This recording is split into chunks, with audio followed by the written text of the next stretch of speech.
y'all. Welcome to episode 163 of Consignment Chats. Do we have a special hybrid episode for you today? We are taking our Spotlight episode series, and we are taking our Inside Reseller Wellness series, and we are smushing them together with one extra special guest today, Mikey Bags of Money. Mikey, how are you? Oh, I am doing great. How are all of you? I'm so happy to be here. We are like beyond excited that you're hanging out with us today. So happy. We've missed you so much. I know. It's not the first time. We always hang out in real life. This is our first time virtually. Yes. Yeah, it is. Now that you say that, that is very funny because before it was the opposite. We were hanging out with everybody virtually and then finally getting to meet them in person. With you, we did it the other way. Yeah. Yes. Oh, that's fun. I like that. All right, I want you to start by telling any of our C-chatters that maybe don't know who you are. Shame on you if you don't, and now you're going to want to know all about him. A little bit about where you're located, who you are, what you do, what the name of your business is, a little bit of the basics right off the bat. All right, hit you with the basics. I have a YouTube channel called Mikey Bags of Money. I take people thrifting, garage sailing, storage units. I'm a reseller. And I'm located in Las Vegas. And the way I became a reseller was I was injured at work. I sat at home unpaid for months. I had a surgery. I sold. My wife told me to sell a pocket knife on eBay. It sold within like 2 days for $100. And I was so excited. I just started looking around the house to try to sell more stuff. And I mean, now I'm here about 5 years later. Meanwhile, Super Court, which is his wife, y'all, Courtney Cook, she's down there hammering stuff down to the wood so that you don't sell things she wants to keep. Well, actually, a lot of things I started selling were women's clothing because Super Court's a very fashionable person and she has a lot of clothes. So I started selling women's clothes. I didn't know what an A-line dress was, any of these hems, these cuts, anything. I was terrible at descriptions. I relied heavily on a lot of information for her. I used to have like a little sheet that said the way different sleeves were. And I don't sell as many women's clothing now. And it's much easier to list men's, I got to say. Less details. Yes, definitely. True. I want to touch on one of your signature, what I consider it just is. Like, I know when I think of sunny Las Vegas, I think of hair. When I think of Mikey Bag of Money, I don't think of hair. Not hair? That's kind of not hair. Jeez, Molly. I think of your Hawaiian shirts, your bold, bright Hawaiian shirts. Tell us a little bit about that. Well, like I said, I live in Las Vegas. It's called the Ninth Island. It's very sunny here. I just like to have a good spirit. The weather's good, and I enjoy a funky, fresh shirt. Now, when I did my previous job, I worked in construction, and I had to wear like a shirt. It would have caulking or paint on it, and it wasn't a great feeling. So once I started thrifting and I could find these awesome funky fresh shirts that were at an affordable price, I don't like paying retail. Retail's ridiculous. So I'm finding like $6, the coolest shirts I've ever seen. So I just started wearing the most outrageous stuff I could. The bigger the eye roll from my wife, the better the outfit was. Yes. Love it. Love that scale. Like they say inside, like Kramer says in Seinfeld, retail is for suckers. Yes, I without a doubt. that. Yeah, we're spoiled as resellers. Like we don't pay full price for anything. No. Yeah. Like, can you imagine? And even if we do, like, I know a couple years ago when my husband and I were going on a vacation, he didn't have any shirts like that. And we went out to get him a few new things. And I picked out a shirt that he only wore once, but it brought me a lot of pleasure. It had cactus all over it, and it was great. And it was way out of his comfort zone, which was fantastic. But he only wore it one time. He goes, I don't know why you're complaining. You're just going to resell it anyways. And I'm like, well, that's true. Okay. Sure. Yeah. Probably so. Yeah. So since I started following you a couple of years ago, I'm a YouTube lover, so I watch the videos. That's my thing. We all have our things. I love YouTube videos. One of the things there's a couple of new things I've noticed you've been doing lately, but one of them that you started a while back is the live shopping, like Friday nights. Like, I get to go shopping, y'all. I don't know if you've been shopping with Mikey, but I get to go shopping. Like if I'm home and Samantha and Nick, my husband, have said, you're done sourcing, you got it, you can't. Guess what? I get to go with Mikey. I didn't know about this until today. So I'm sorry, Mikey. I have not watched your live shopping. I'm not a shopper. I don't do it. However, I may need to tune in now and make sure that Molly is, maybe we need to set a budget or something. I didn't know about this. He's just taking me with him as he goes through. Yes. Speaking Oh, okay. So it's like a therapeutic. Yes, he's live sourcing, and I get to go with him and see what he picks up. And I find myself talking to him, and I'm like, whoa, back up. Whoa, what about that? And a lot of his friends that are in the comments will tell him, go back 3 aisles back. There's a vase, and they'll give the information like it's a, whatever, go back and get it. It's a resale value of $85. And he's like, all right, let me go check it out. Cool. Here we go. Yes. Okay, well, I started my live show. I started going live when I first started my YouTube channel because I wanted to become monetized. That was the first goal. 1,000 subscribers and 4,000 hours. It's not easy to reach. So I needed hours. I knew subscribers would come. I needed hours. So what better way to get hours than to walk around live, going around to Las Vegas, thrift stores. I used to go very early on. I used to just drink stuff. I used to go buy and eat at a restaurant or a little place and try it and eat and bring everyone along. So I kind of just built this community of everyone that would come and show up, and we'd hang out, and it was good. So I just started doing that to build hours, and then it did. And then I did it the show for a whole year on Friday nights. I used to go out with my wife a lot, mostly Vegas and fun adventures. Then I took a break from it for a little bit, and then I started it back up because I really like bringing everybody along. Some people can't even get out of their house, and this is a way to just go hang out, enjoy ourselves. I've been focusing more on the thrifting lately, and the thrifting's awesome because I use my phone to record, so I really can't look up comps, and it's kind of like interactive. You guys are helping me out. We're talking about what's good, what's not. People put their opinion in, and it's really fun. I just like to bring everybody along for a little trip. So I always think about like expanding it, doing different things. It's just fun. I enjoy being live and bringing people along. Well, and you are just so, your personality, you have such an amazing personality, and super court as well. Just your personality pulls people in, and you are genuinely one of the nicest, most approachable people I've ever met. Like, you have the perfect personality to do this. And thank you for bringing it to us in the reseller community. And Libby, do you know what else he does? He is an amazing multitasker, because not only is he going through looking at items, but he actually, there are a lot of people commenting in this feed. Like, I'm watching it while I'm, on my couch with my feet up, right? And the comments are like coming, and he doesn't miss a beat. Like, he's reading what people are saying while he's looking at an item. Like, I'm like, how?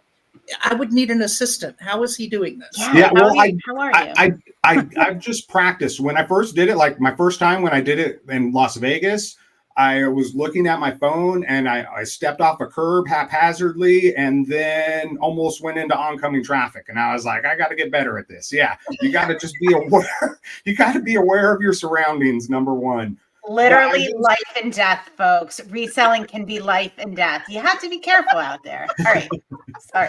You do. But I like to, everyone does it differently when they go live. Some people don't engage the chat. Some people engage the chat. When I go out on Friday, and especially if I go by myself, I'm going to engage the chat. We're going to have a good time together. Whoever wants to talk and help out, I appreciate it. And it's just, so that's why I just read the comments as many as I can, talk back to people. A lot of the same people show up. My mom shows up, and it's just a good little time on Friday night for an hour through a thrift store, through, some other things. I've done it unboxing storage units on a Friday. I just do a variety of things. But lately I've really been hitting the thrifting because people enjoy it.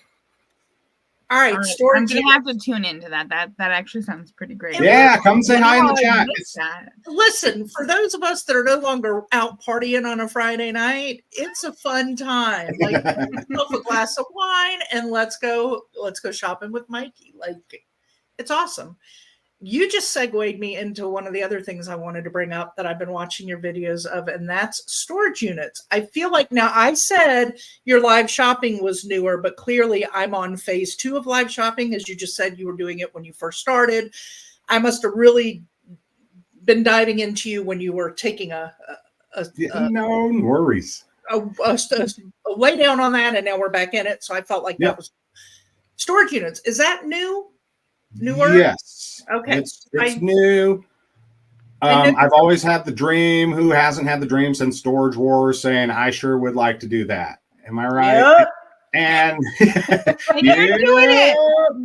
And that's where I got my auction call from. Yeah, I love that. Oh, it's a classic. It's a classic. And I actually I spoke at the Boss Reseller Remix where I've met all of you, and I met Storage Auction Pirate and Wade's Ventures, and they're both like, Mikey, you got to buy storage units. Mikey, buy some storage units, man, because they're very successful at it, and they're just trying to pass it along. And of course, I think it took me maybe like 14 months or more longer before I finally did listen and get a storage unit.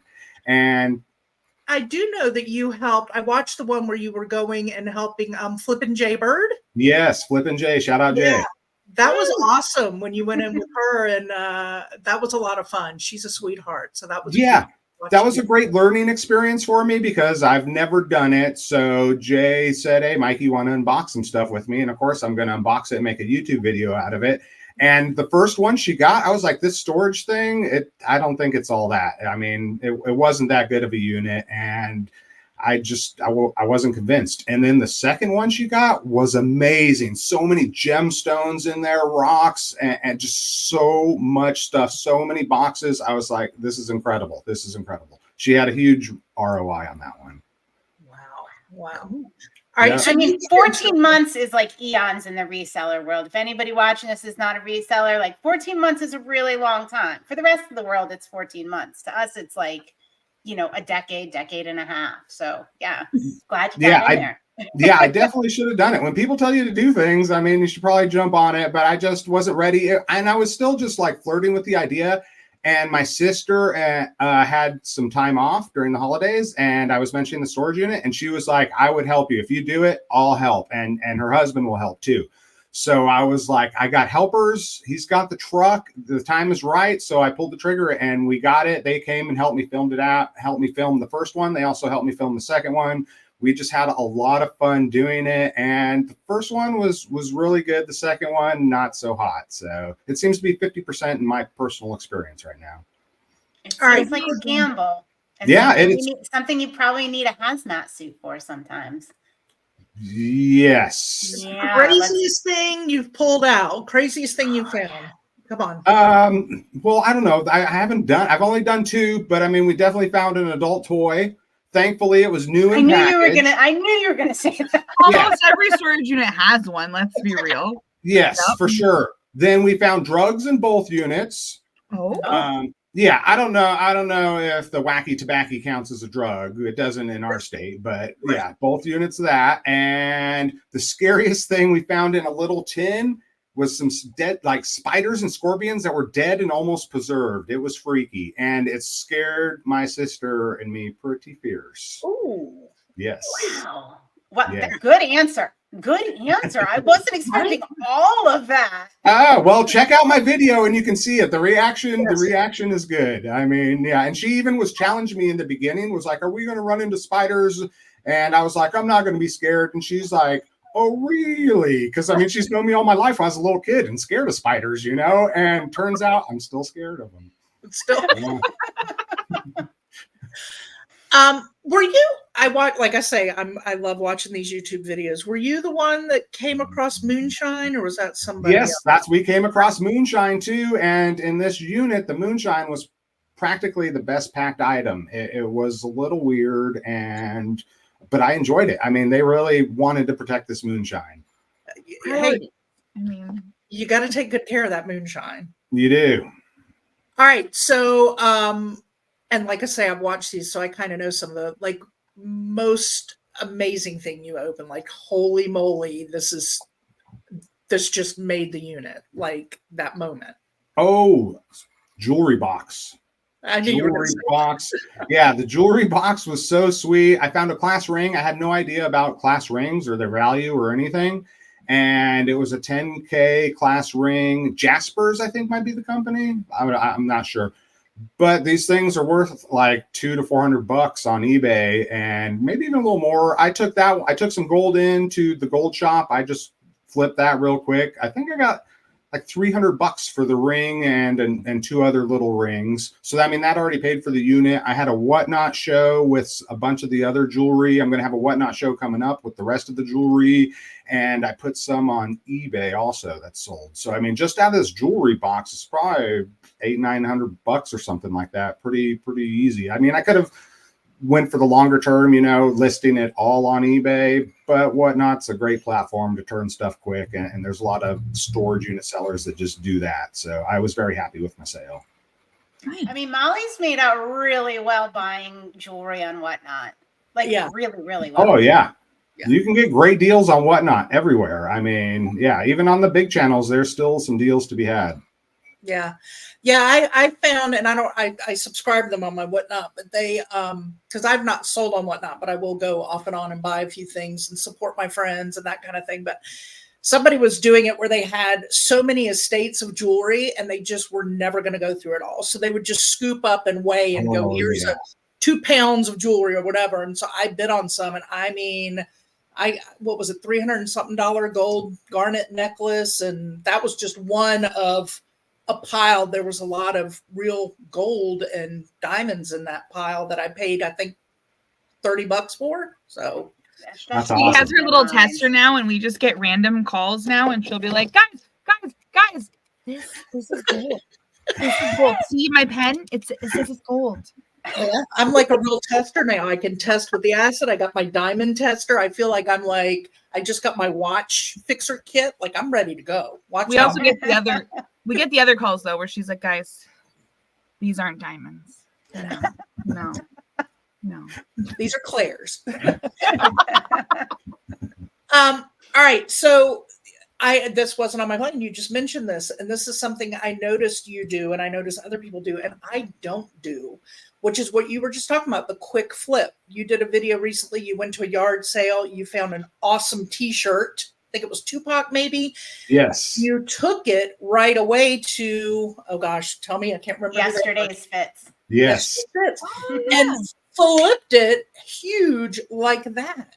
Talk a little bit about that and about how you decide kind of your thought process between quick flip and listing and that kind of thing. Like, I know there's something. Yeah. Well, usually I like to be the top dog, the highest price guy. That's why I list most of my stuff on eBay, because that's where you're going to get your top dollars. Mm-hmm. But there's so many different ways to resell. There's a lot of people that are almost like middlemen who are finding the stuff cheap and then selling it to the person that's going to wait the long time. And of course, the person that's going to wait a long time is going to pay less for it. And the person that sells it isn't going to get the most they could get out of it, but they're going to move it quickly. So I think with my storage units and a lot of the other storage unit sellers, they are about the quick flip, because you get so much inventory, you got to do the quick flip. Now, once in a while, I'll do a quick flip. And on the t-shirt, sales were slow that week. I found this awesome t-shirt, and Yesterday's Fits, shout out Yesterday's Fits, Jesse and Austin. They're also my friends. So I was very happy to go in there and see the shirt. They were going to tell me about it. They told me how much it was worth, more than they sold it for, of course, because I was acting as a middleman. So it was just, I mean, I bought it for $1.50. I bought it for like $3 with this other piece of garment. They offered me $300 right there on the spot. And on a slow sales week, how could I say no? And the thing with selling it at a place like this, or selling my gold at the jewelry place, is I have zero risk. Once it's gone, I don't have to list it. I don't have to worry about a return or some kind of fraud or anything on a couple $100 item. That one hurts a little more. When it's a couple $100, it hurts a little more than when it's like $20 or $30, $40 item. You know what I'm saying? So I just sometimes will bust a quick flip, but a couple $100 in my pocket's always good. Now, it's not the ideal strategy for the most money in the long term, unless I guess take that money and flip it and make more, which I usually try to do. So, I mean, there's just so many different ways, theories, and ways to do it. So, yeah. Yeah, I've only ever done a couple of storage units. And that's how I did a lot of the stuff that was in them, because it can be overwhelming too when there's so much stuff in there. And the one that I did had a lot of furniture. I don't do furniture. I don't list that kind of stuff. But I have furniture people. So I paid $30 for the unit. And while I was standing there at the unit, I called my furniture people, and they came over and paid me, $100 for that set and $50 for that set. And I was already making money just having them haul the stuff away for me. That's awesome. I had some furniture in there. I just listed it cheap on Facebook Marketplace to get the room back, and I was already in the profit. So please buy it from me for cheap. I'll pay them if I need to get the room, but yeah, it all works out.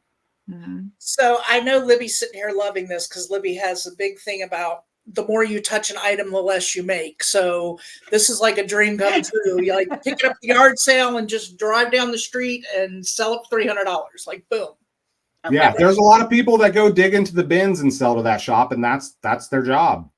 Find the stuff, drop it off, collect their money. I mean, they could obviously be making more, but that's not their job. Their job is to, pick it up and be the middleman. Quick flips. Yeah, that's awesome. That is awesome. So what are the future plans for Mikey Bags of Money business-wise? What do you see going on for 2024? I'm hoping to buy some more storage units and sell more on Whatnot. I like the gamble of it. I like getting all that inventory and being able to process it. A lot of times when you go to thrift stores or garage sales, you strike out. There's a lot of legwork involved. The storage unit, you show up, you grab it, what you want, and then you just start processing. So I think I want to do more of that. I'm hoping to find something huge in there. Isn't that everybody's dream? I'm putting out there at least a 10K item I'm going to find soon in a storage unit. So a Fabergé egg or whatever. Yes, anything. Gold brick, Cougaran. Yeah, I'll take it. And it's still like storage unit, like in the quick flip, it's exciting, right? It also takes a lot more energy, like even selling on Whatnot, super fun, super exciting, but the energy involved in that is high. Yeah, it is. And you guys know, we're going to be talking about my health. I have rheumatoid arthritis. So, really having the help on those 2 units I couldn't have done it without the help for sure. So I think my next one, I might have to get it smaller or get some help. Mm-hmm. Yeah. Segue, y'all. Look at Mikey's. You need to come on often. You just keep throwing out the segues for me just to move this right on to the next topic. It's like natural with you. Right? Now, every time I come on a podcast or a live or something, I just figure it's practice for the next time. And I watched some, I was trying to get some shorts from some of my older videos, and I watched one of my oldest videos, and boy, I am so much better at talking and presenting and all of that stuff. I got to say, I'm trying to improve, and I could see it. I was pretty happy with it.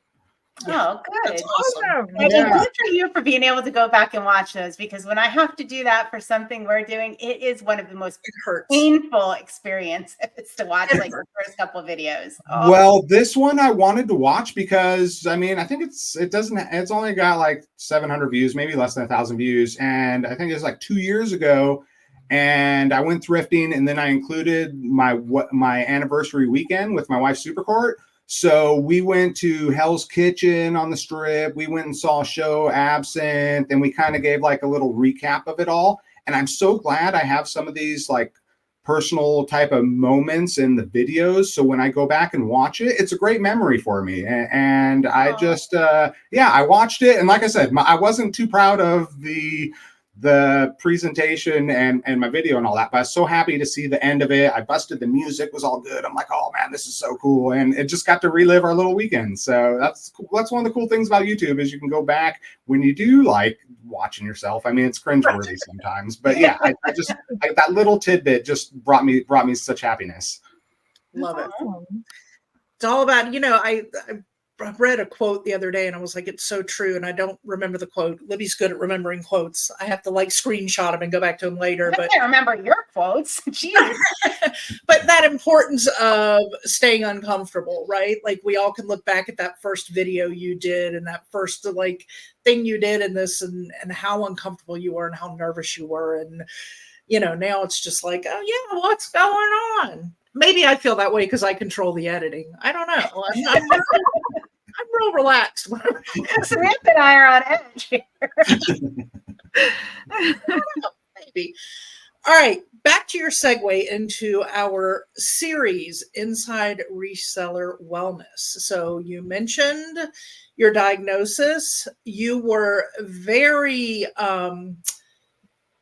very open about it. I connected right away with that. I have followed your journey through, and we want to talk about it. We want you to talk about it. All right. Well, I think it was in September. I was diagnosed with rheumatoid arthritis, and it's an autoimmune disease that attacks your joints. It causes pain in random parts of my body. I don't know what's going to hurt that day, but pretty much every day something hurts. And I'm taking medication now, methotrexate. It's been really helping me out, but I still have pain and all kinds of stuff. I'm early on in my journey. But basically, I didn't know I had it.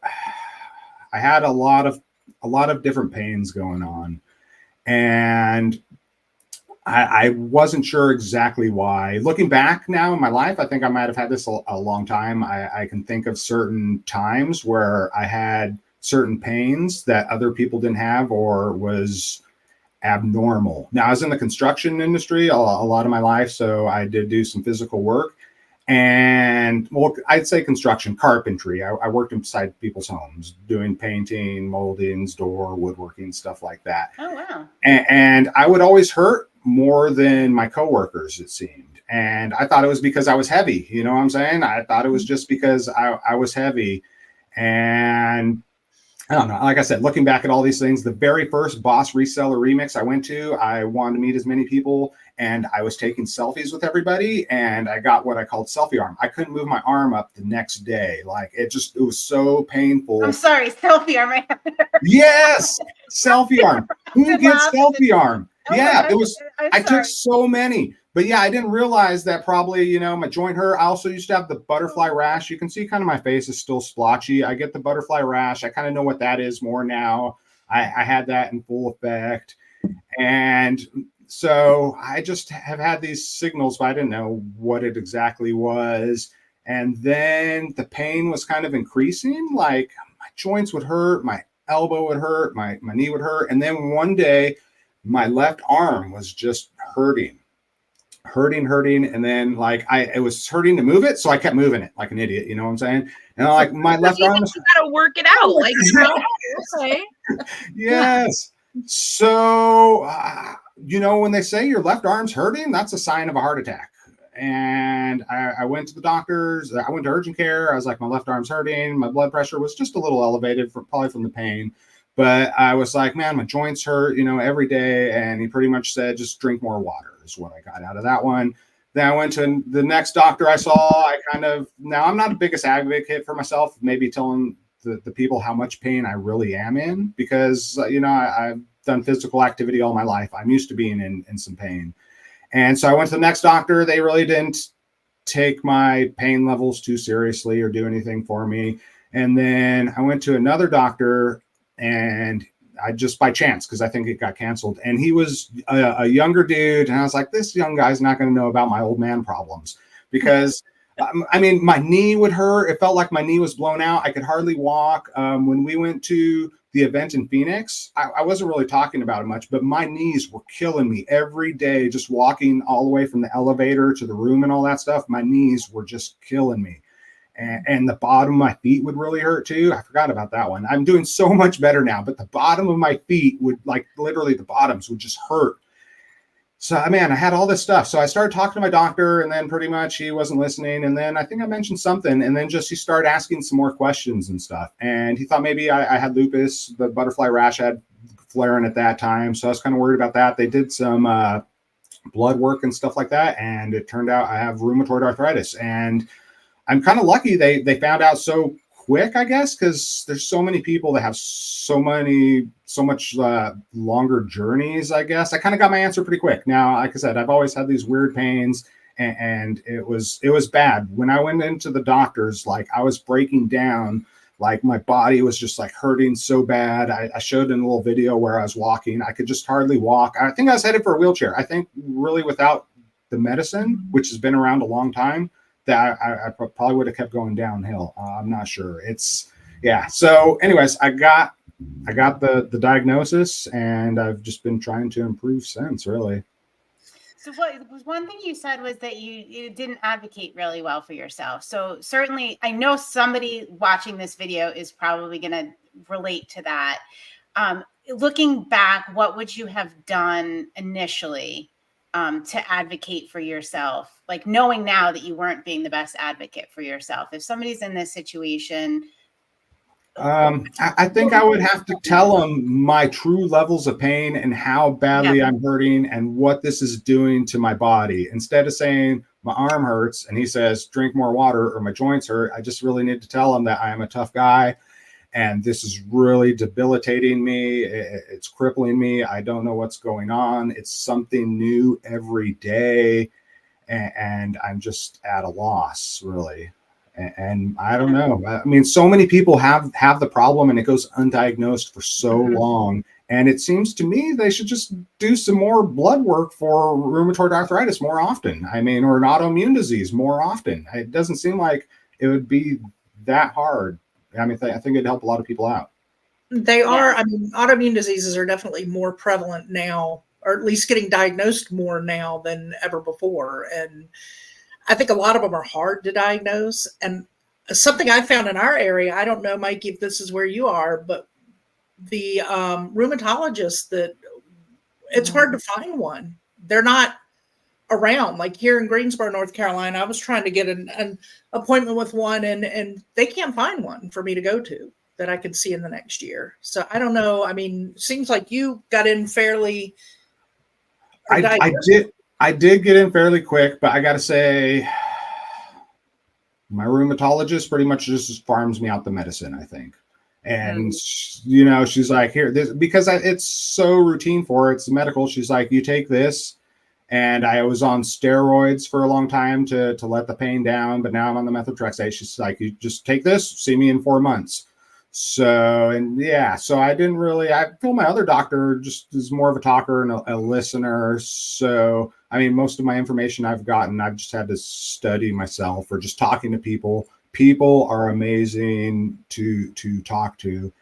And a lot of people have reached out. And in my videos, I forgot to say, I wasn't sure if I was going to share my pain or not, you know, my videos. I didn't for a long time. I just didn't.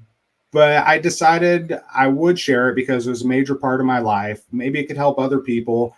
And I wish I would have shared it sooner, because when I just showed myself walking, so many in the people in the comments, I mean, I got diagnoses from all over the place, but there was people that knew exactly what was going on with me because it happened to them. And I feel I didn't even, if I would have just shared this stuff because it's the internet, you get so many people with the thoughts and you can get the right answer coming to the top. If I would have shared sooner, I probably would have had my answer sooner and I didn't even need a doctor, because some people knew right from my walking, it's rheumatoid arthritis, and they knew. And I wish I would have shared even sooner, actually, on that. There was that guy on Criminal Minds, right? Or CSI. Do you guys know this? The actor on CSI? I think it's CSI. Actually, somebody had diagnosed him with a thyroid issue. They wrote into through the internet or something, right? Yeah. Yeah. And it turned out like that's what he had. But somebody just watching the show and watching him like knew what he had. So there was also the guy from HGTV, or one of them, that did the house flip with his wife, but now they're divorced and remarried. He got diagnosed with thyroid cancer from somebody who said, a nurse who was watching him and said, you have a nodule on your throat. That's your thyroid. You need to get that checked. I think you have, and he did. He had thyroid cancer. Wow. Yeah, the internet's an amazing, sometimes not on the good side, but it can be a very good thing. Wow. Samantha, did you have something you were going to ask? I was just going to say too, people are scared to say, that you are hurting, or that you maybe got a diagnosis, or just to talk about that stuff in general. We're so transparent about so many other things, but then when it comes to our ailments or struggles like that we're dealing with, they're negative, and we don't want to whine, and we don't need sympathy, and we don't want to, draw attention to ourselves in that way. But I think it's important to share. And that's part of the reason why we're doing this series, is so that people know that there are successful, wonderful, happy people out there that are also struggling. They're doing with stuff, you're dealing with it. You've got the meds, you even just talking about it, you're like, holy crap, look how far I've come. Yeah. And yeah, it's good to share that journey, especially for those people that haven't made that journey yet and they haven't come that far and they're just starting out. There is hope and there are answers, and it's okay. It's okay to hurt and to get help and to have that stuff figured out. And it is a lot harder when you do have to go through all the diagnostic time and all the stuff. My stomach problem took almost a year for them to diagnose, and that was a heck of a journey. But now I look back and it's the same thing. It's like, oh yeah, all that other stuff, and then I went through that, and then I went through but now it's fine. It's just fine. So what the just going to dig a little deep into the mental emotional side of Mikey for a minute. Yeah. That decision to go live, like, what did you go through in your head and your heart while you were trying to decide? Like, I mean, can you tap into that, like that decision? Am I going to put it out there? Kind of what you thought. Were you scared to put it out there, or was it just, here we go? I just wanted to share it. I figured it would definitely be engaging. I mean, on YouTube, if you got a health issue or like, go to the hospital or something, usually more people will watch because a lot of people have health issues and they're interested in it. And so I knew it would probably be engaging, and I just wanted to bring people along on my journey, because my show is really about me, and reselling's kind of second. I mean, that's even the way I look at it. Reselling is a means to enjoy my life, as with any job. I mean, it's so you can do things when you're not working that you can enjoy. So that's definitely not the focus of me. I mean, that's the focus of my channel. That's where I'm at. That's who I am and what I do. But I just do that so I can enjoy myself afterwards, really. And I just wanted to share, and if someone could get one little help from the comments or from something I'm going through, then it's totally worth it. It's cool. I'm very happy it happened. I'm not generally one that shares like how my weaknesses. I'm a kid from the 80s, man. We were tough. We were bad. We did not cry. We did not show weakness, because that means you're weak. And I've been trying to open up more. The YouTube's definitely helped me with that. And I'm just trying to put myself out there more. And it's been great. Like I said, I wish I would have done it sooner, because so much information, I've gotten so much support from people that I've received. It's been amazing. So the only bad thing maybe about it is, I think some people, maybe when they know you're sick or you have something wrong with them, they might treat you a little bit differently, or just like, I'm not trying to say in a bad way or anything. It's just, they know you're sick. They know you're weaker. It's human. I don't know what it is. But I mean, that's the only, and that's not even really a negative, or maybe that's just what I'm feeling. Yeah. So I need some coaching as a child of the 80s, as somebody that, was taught repeatedly not to show weakness or not to talk about struggles. I need some coaching from you, Mikey, because that is something that I really, really identify with. And I don't think I would have had the courage to open up like that, like you did. So, well, I got to say, on YouTube, you're just talking to the camera and you're talking to yourself. And I mean, you're just sharing it with everybody else. So I've been doing YouTube over 2 years. I'm pretty comfortable talking and sharing with the camera, and then making that into video. Now, I mean, I do want to share my story, because I mean, I'm disabled now. I got disabled parking, and I mean, realizing what I have, what it means for me long-term, was very depressing. And I mean, I'm sure everyone goes through that when you get diagnosed with something, and what am I going to do, and all kinds of stuff. And luckily, I am a reseller, because when I was going through this, I couldn't work. I definitely couldn't have shown up for work. There were so many days, like weeks, where I just had to go sleep. I had to take a nap. I had to lay down, and I felt bad, because my wife's here working hard and I'm taking a nap because I just can't do anymore. And the fatigue was so incredible. And then just the motivation after, you're just so tired. So, I mean, I went through a period where I definitely wasn't putting out a lot of listings up or anything. I was just trying to survive and wondering why too. And yeah, I don't even know where I'm going, but it was very depressing. I mean, I was taking the steroids and then the steroids weren't all that great. So I just cut off the steroids. I was like, I'll just take the pain instead of the steroids. I didn't like the way they were making me feel.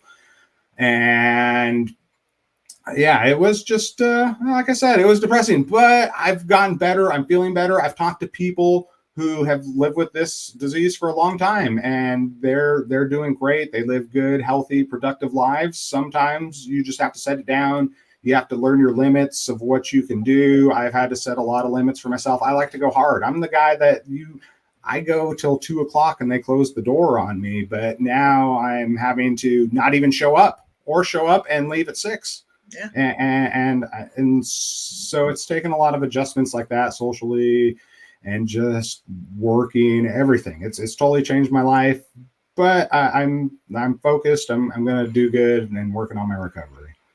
Well, I have to tell you, you are an inspiration, and I know I'm not the only one that feels that way. And I just wanted, from somebody who Samantha talked about, she has an autoimmune disease, I have an autoimmune disease. Like, you fight these things and you can get very depressed and you can get in your head and you can go in, especially in this business where you're by yourself a lot. And what you did by putting yourself out there through your journey, for me, was a whole wide of, you would talk about the steroids and how it made you feel, or how much pain you were in walking through the store, pushing the cart, but then you would go, but you know what, guys? And you would throw that positive light of Mikey out there, and you still kept grinding. And yes, you were napping, and you would talk about needing to leave early or take it, or how you were walking, and that your gait was better or it was worse because of where you were in the process. But you still had that bright Mikey light through it all. And for that, I thank you, because it helped me a lot kind of rethink my own journey, and remembering that, yeah, there are times things can suck, but you know what? If you put the bright light out there, you can find that bright light and make good things happen. And you are absolutely somebody who has done that for a lot of people. So thank you for your transparency, vulnerability, fighting that 80s. I drank my water out of the hose in the yard. Thank you. Buttercup, come on. Well, thank you. That makes me feel really good. And I mean, there are so many highs and lows, and being in the reseller community and having this job does make it easier to deal with your lows, because you can work, if you work from your house, you can work anytime. If you're not feeling good in the morning, you can try to work at night. And there are so many good benefits of doing this job. And kind of, I would like more people to know, with disabilities or limitations, that this is something where you can at least make some money. I mean, it takes a lot of work to do this full time and generate a lot of money, especially just by yourself.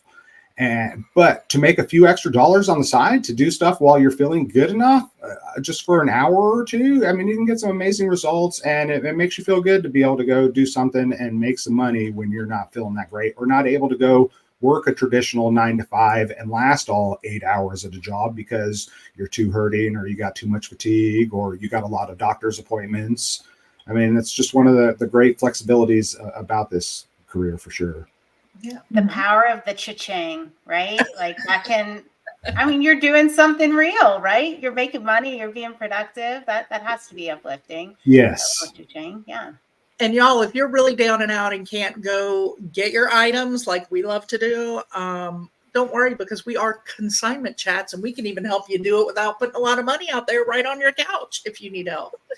I just thought I'd throw that out there. Nice, Molly. Good. I like the way you brought that all around. To your door if you need it to. So I want to end here, Mikey, with just a quick shout out from you to the reseller community, because I know I saw a lot of support for you, and I've seen it for others that we all know and love who've gone through or are going through health issues. A little shout out. Give a little shout out to this reseller community that you are a part of. Well, shout out the reseller community. You are also awesome. I love meeting people, helping people, learning from people. And really, my whole YouTube journey started when I went to a reselling community event. I think I had like 3 videos going. I went to the first Boss Seller Remix, and I was meeting Harry Tornado, Rally Roots. I was so excited, and I've watched him for a long time. And I was like, I want to be one of those guys. So I had 3 videos out or something, and they were all terrible.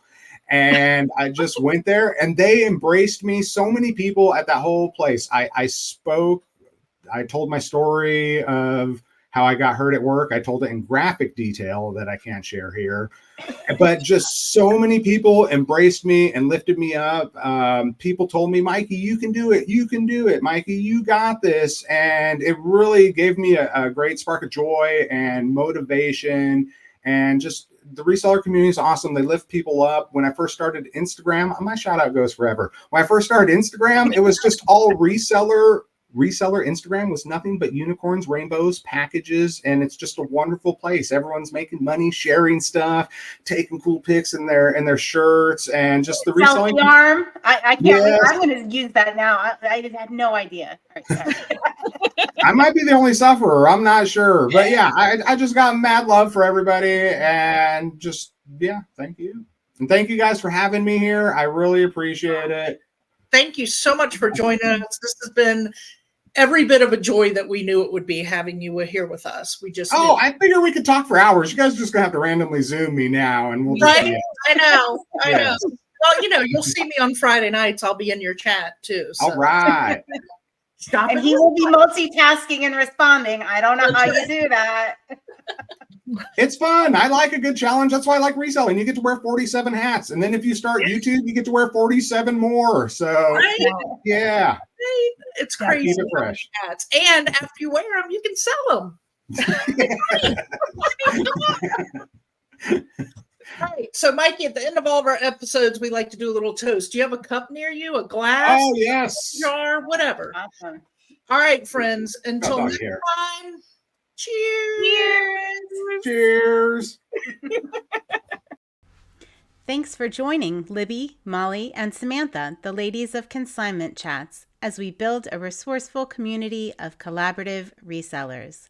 Find all the ways to connect with us on consignmentchats.com. Episodes are available on YouTube and anywhere you get your podcasts.